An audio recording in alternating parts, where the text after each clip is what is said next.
Hello and welcome to episode 9 of Argumentative Neighbors and Meaningful Elaboration, A.N.I.M.E. Today we'll be discussing Samurai Champloo. Our topics will include the pointless sexual scenes, how the last couple of episodes were irrelevant to the plot, the uncertainty of exactly what time period it's set in, how the final showdown between Mugen and Jean never actually happened, how sunflowers have no scent, how Mugen's backstory was further developed in Jean's, how the idea of being an orphan is used too much in anime, how the only swears they're allowed to use in the English version of rated TV 14 mature series are shit and bastard, how the idea that Mugen's sword is unique was never expanded on, how it is that there can be two masters of Kenjutsu, and how the lie about the coin toss and Jeans wearing glasses just for show are humorous.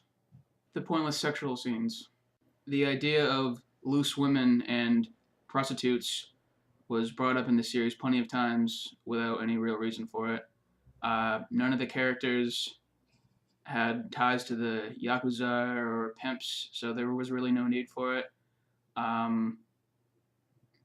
There was an instance of Jean falling in love. Aside from Fu having a bit of a crush on both of the characters, this was the only instance of a male-female interaction that wasn't pointless. Remember to look at the webcam at the screen. Right. How the last few episodes were irrelevant to the plot. Alright, the first irrelevant episode was the episode with the zombies. You know, they kind of ended it, so you weren't really sure if they died or not. And then they continued the series. So I'm not sure really what place that had. And then there was the episode with the baseball. You know, the entire game really didn't help with the plot at all. Personally, I have no idea what time period the show occurs in. You know, there was plenty of references by the narrator to pretty close to our own time, and then references from like hundreds and hundreds of years ago. They kind of mixed up a lot of things like baseball.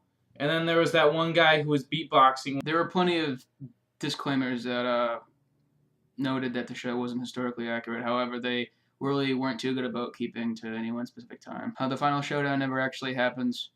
Mugen and Jean have plenty of skirmishes throughout the series, and yet they never have that final battle.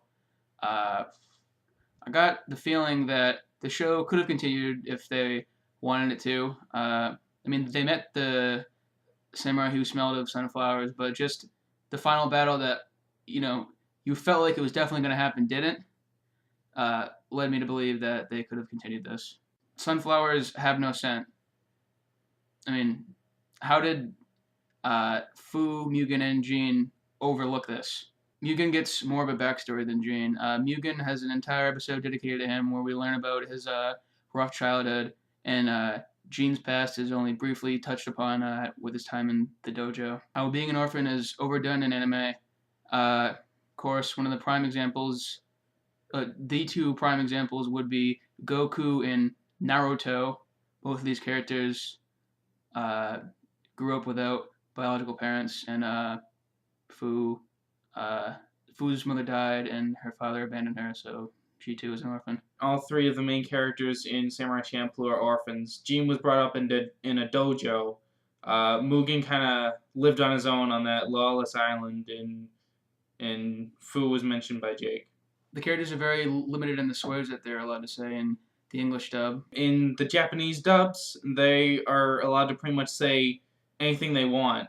Words that would be, edited or bleeped out in the English dubs were left perfectly intact in Japanese language.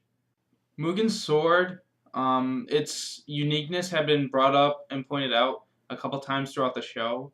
There was one time when they were looking for money, and so they were going to pawn Mugen's sword, but he wouldn't accept it because it was a custom work. So I think that they could have fleshed out the story of Mugen's sword a little bit. Like how he got the sword, who changed it, who forged it, all that kind of information could have been a whole story. The assassin from the end of the series is a master of Kenjutsu, and yet also Gene is. The way they explained the mastery of a martial art in Samurai Champloo, there can only be one true master. So it was a bit confusing how they both were the master of it. Overall, the anime was very serious. There was very few really funny moments in the series.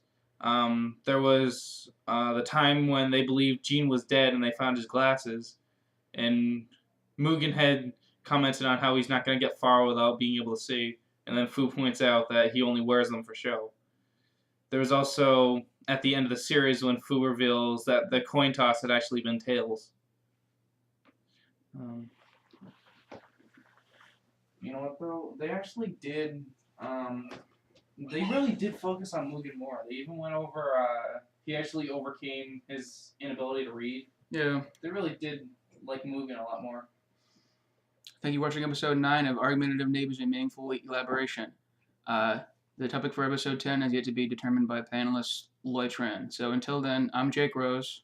And I'm Chris Davis. Alright, wraps it up.